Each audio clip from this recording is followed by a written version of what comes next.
Jersey class of 2024.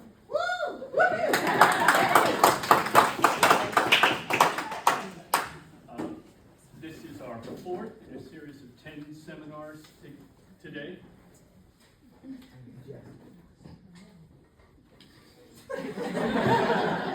Good morning and welcome to Lee, New Jersey.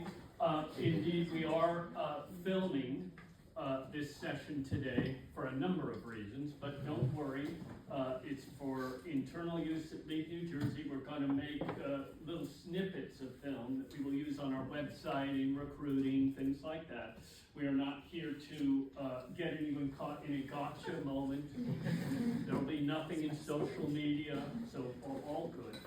We are gathered for our fourth in 10 seminar series, and today we start what will be a series going through the fall of issue-specific seminars having to do with what we feel we call the issues of our times. We used to call them very dry things, like the human services seminar. But indeed, we are not here to give you a deep primer in government programs. We're here to say, what are the issues of our times? Global warming, we're going to talk about that in the fall. Today, it's the face of poverty. As you know, New Jersey is every year counted 1, 2, or 3 of the richest income states in America. And we toss up with California, New York, and Massachusetts on occasion. That doesn't matter. What matters is it doesn't get more wealthy than here. So what makes New Jersey poverty particularly nettlesome? What a nice word to use. We are also in the top 1, 2, sometimes 3, but often number 1 of the most segregated states in the Union by race, class, and income. You don't get that way except through very concerted public policy. There's no accidents. If you look around and you say, I don't like what's going on, we didn't fall into this. This is a planned future that now we're living with. Redlining, ghettoization, the abandonment of inner cities as manufacturing moved to suburbs, as people moved to suburbs, and then moved out of state, right?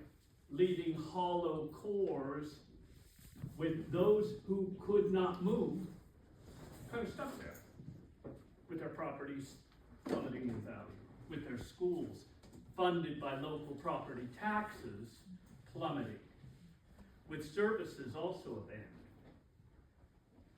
Crime has a way of rising up in such communities.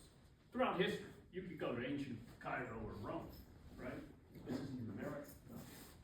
But New Jersey, and we all know, we live here, is riven by these grid-like definitions that are historically a little bit arbitrary, but now locked in. We call them towns and municipalities, more than almost anywhere else in the country. That sense of home rule, that sense of, if you will, I got mine, you're not getting any, which led to the famous Mount Laurel litigation, which we litigated for, 25 years? I think there were 7 Supreme Court rulings saying exclusionary zoning, suburbs saying you can't live here because you got to own at least 5 acres. Well, who can afford 5 acres? It's not discriminatory. Anybody who can afford it can live here, but it's 5 acre zoning, right? So that's why you can't move from Camden to Cherry, right? So despite those efforts, and we can go into some of the reasons why here today, we're going to have all kinds of good experts talking to us. Despite some of those efforts, at equitable school funding of poor urban districts. The chance to move out for better opportunity by Mount Laurel housing obligations. It's not that we haven't tried things. We've tried them, I can say this because I'm part of this history, haltingly, stubbornly, and often with repeated lawsuits because we refuse to implement what the law says. So New Jersey is a place of such dramatic distinctions. I happen to live in one of the prime examples of that. I happen to reside in Princeton, New Jersey. It is one of the wealthiest communities in the state. It's not the wealthiest, but it's among them. I am but 7 miles from Trenton. And Trenton is one of the poorest. Trenton, when it rains hard, climate change, lots of rain coming, when it rains hard, the sewers overflow. It's a combined sewer system in Trenton, and raw sewage is in the streets, right there.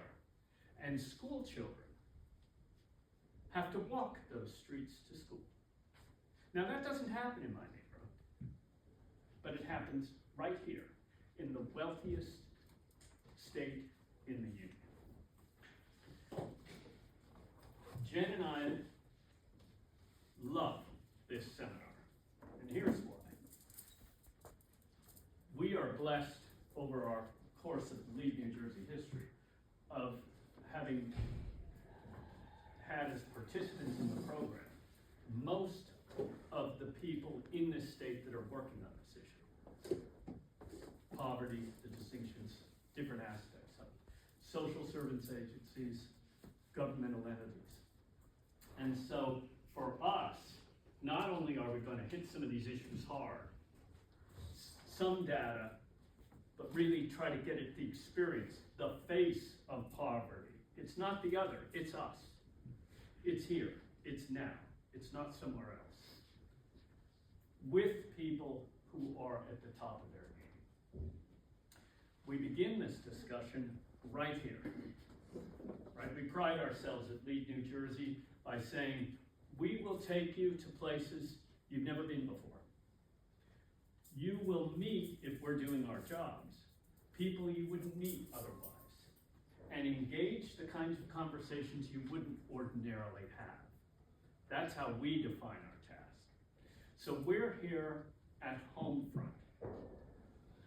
Homefront is one of our state's premier social service providers to women, children, men too. And they began with abused women, homelessness, and what happens, if I may say so, over a long period of time, when you're committed to this work, no one presents at the front door with a single problem. I'm homeless, my boyfriend beats me, and I'm a drug addict. Right? This is the reality. I have 2 children. One of them is a US citizen. One is not. What are the benefits that my family can enjoy? The governmental benefits, especially for the vulnerable child who's not a US citizen, right? The complications of poverty because of the multiplicity, right? Of things you face every day. Well, why can't that person go get a job? Sarah, come on now. Why can't that person go get a job? Well, let me tell you. We're a suburban state. How are you going to get there?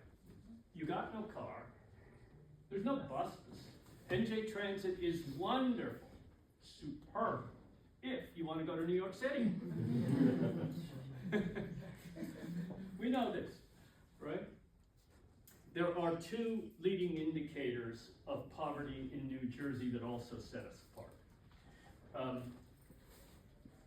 Poverty has a lot of similarities, but when you look at what income buys in New Jersey and the costs, the two things that will hit you straight up. We know this even in the middle class, but imagine not being in the middle class.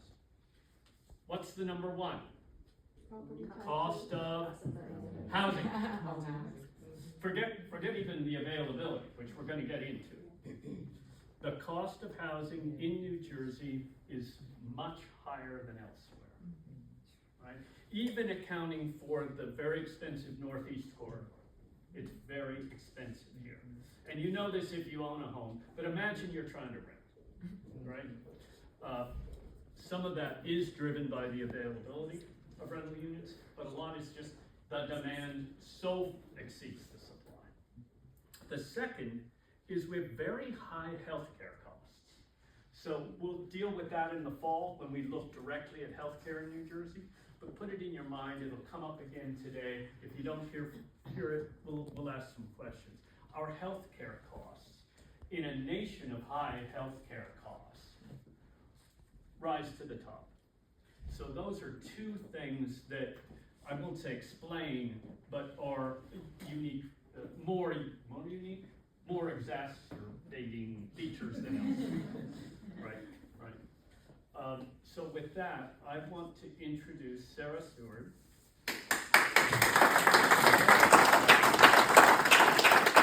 Executive Director of Homefront, a noted singer. She's kind of a triple threat, really.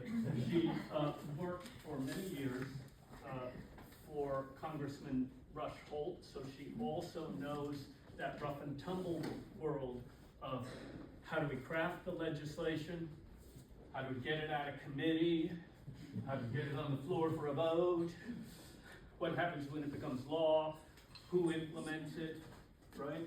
So the nitty-gritty of if you're going to reform, you're going to have to roll up your sleeves and get your hands on it. Sarah's going to give us an introduction to Homefront. At 11 o'clock, we have a distinguished panel who will be arriving shortly of field experts, all lead New Jersey alum. And I'll be peppering them with questions, and we'll get more into it. But first, let's hear from Homefront. Thanks.